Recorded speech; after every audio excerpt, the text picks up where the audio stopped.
Hello et bienvenue dans une nouvelle vidéo. Aujourd'hui je vais tester avec vous pour la première fois une palette Colourpop. Il s'agit de la Troublemaker, elle ressemble à ceci. Je sais pas du tout quand elle était sortie.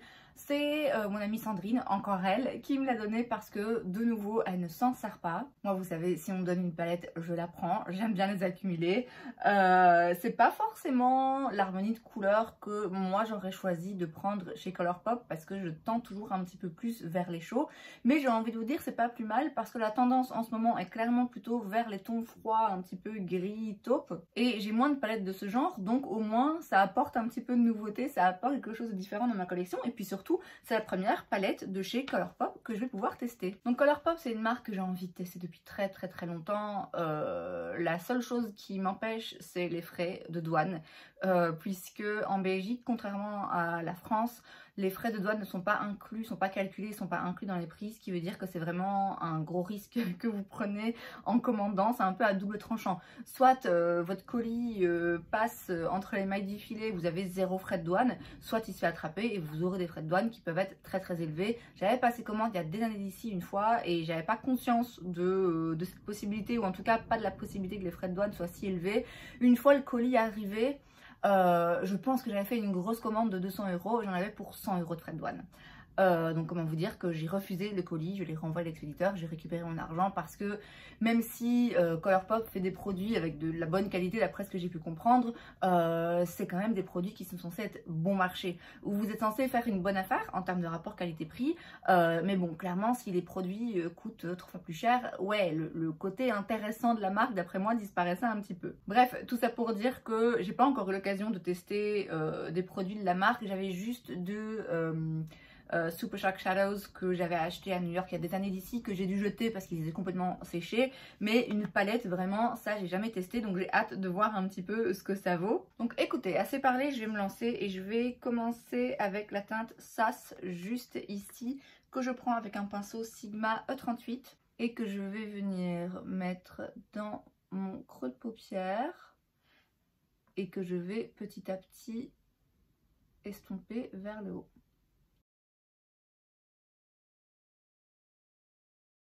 Donc là, on est sur un premier dépôt de couleur vraiment très discret qui vient juste un petit peu commencer à former le regard. Je vais maintenant prendre la teinte Friday Night juste là, qui est un taupe un petit peu mauve, très froid, en même temps c'est le thème de la palette. Et là, de nouveau, je viens dans le creux de paupière, mais là j'y reste un petit peu plus, donc j'évite de trop remonter. Et j'étire aussi un petit peu vers le coin externe. Donc là, on a encore approfondi un petit peu la couleur. Je reprends un petit peu la teinte Sass, donc le gris là plus clair. Et je vais venir estomper ce que je viens de faire encore un petit peu plus. M'assurer qu'il n'y ait pas de démarcation. Je vais maintenant prendre la teinte You Love It, qui est du coup un gris plus foncé, un gris qui tire un petit peu vers le bleu. De nouveau, hein, c'est un gris très froid, au risque de me répéter. Et là, je viens dans le coin externe. Donc là, on a vraiment été assombrir un petit peu l'extérieur de l'œil. Je vais maintenant prendre un petit pinceau comme ça de chez Sephora et je reste sur la même teinte. Simplement, là, je vais le travailler au ras de cils pour intensifier un petit peu la couleur. Donc vous voyez, ça a aussi permis de dessiner un petit peu plus le regard. Ensuite, je vais prendre un petit peu de la teinte Kick Ass qui est juste là, qui est très ressemblante à la teinte que je viens d'utiliser, si ce n'est qu'elle est légèrement métallique. Donc je la prélève au doigt et je viens la mettre ici, vers le dernier tiers de la paupière mobile. C'est un rien plus foncé que ce que je croyais. Je vais venir estomper les bords ici. Et maintenant, je viens prendre la teinte Villain Era qui est un argenté. Juste un argenté très beau, franchement, pour le coup. Alors, pas le plus pailleté, mais très métallique. Vraiment très joli. De nouveau, hein, de par ma carnation, la couleur de mes yeux et juste aussi mes goûts, Je tends toujours plus vers du doré, mais bon là, une fois de temps en temps, une touche d'argenté, c'est bien aussi.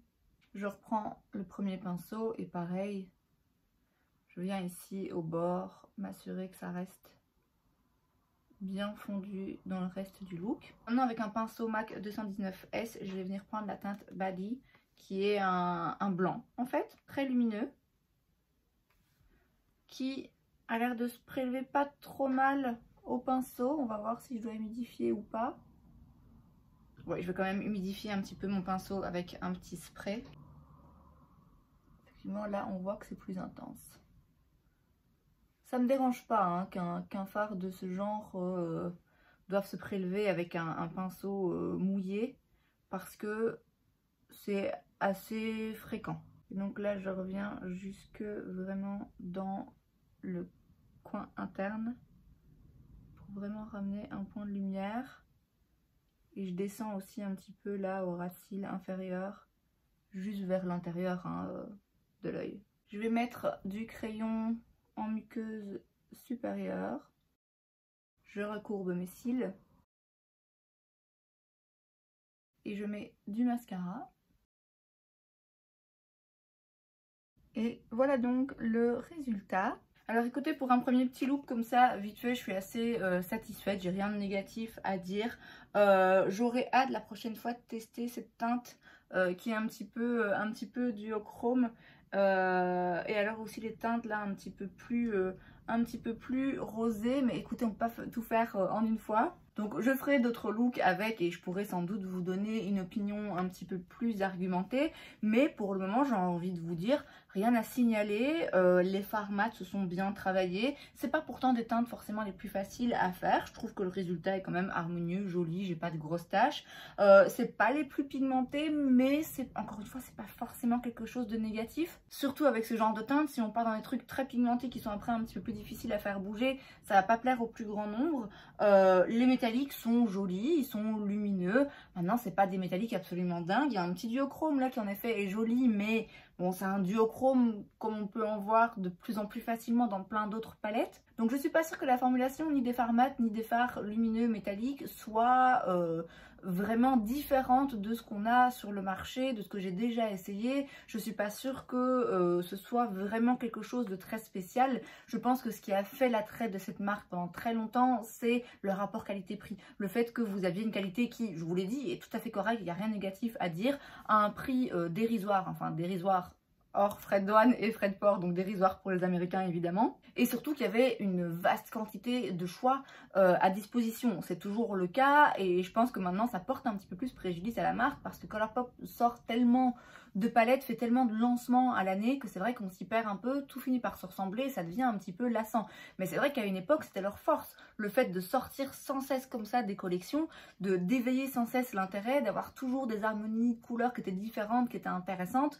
Voilà, ils sortaient tellement de trucs qu'ils pouvaient vraiment se permettre de faire un petit peu de tout. Et c'est vrai qu'aujourd'hui, bah ouais, tout a été un petit peu fait, donc je pense que c'est pour ça que la marque est peut-être un petit peu moins mise en avant. Néanmoins, clairement, hein, quand on sait combien ça coûte et quand on sait combien coûte le make-up de manière générale, on sait que là, on paye pas trop cher et on a une bonne qualité et on a surtout une grande variété de choix.